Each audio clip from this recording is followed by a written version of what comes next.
Okay, for my new coin collectors. Now, when you see something like this and you want to know if it's a Clad error, there's something really important you need to understand with these pennies.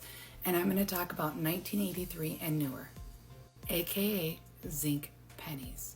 First off, you will not find Clad errors in pennies.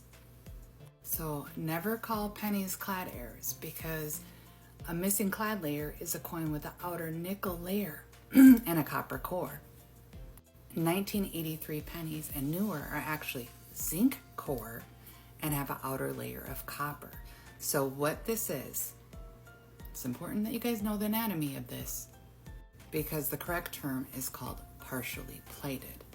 Okay, so with that being said, partially plated, there is no Clad pennies. We're going to get into some things that are valuable, some things that you should be looking for, some things you should not be looking for that are worth nothing. So back to the anatomy of zinc pennies. You could see the inside of this zinc is the culprit to a lot of bad things on 1983 pennies and newer. Stuff like zinc rot happens. These coins are just notorious for damage due to the zinc. Cancer of the coin. When you're searching for the first time, you're seeing things like this, like, oh, I have a penny like this, so it's worth over $1,000.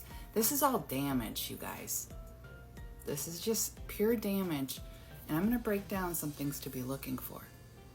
Here we have what would be a stained coin, okay? Just something got on it, stained it. Here at the bottom, you can see the roughness of the surface. This is actually done by a chemical and, acid, whatever.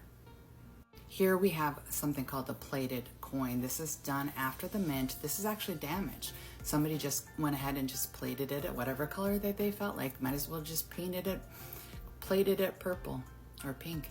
Someone's selling on eBay right now. Now you know the anatomy of this particular zinc penny. How is this possible? It's not. And it's not a Clad layer. There's no Clad layers in these pennies. So this is a stained coin. This person just doesn't know what they're talking about, trying to sell it for $28. This is what a partially plated penny would look like. This is a fully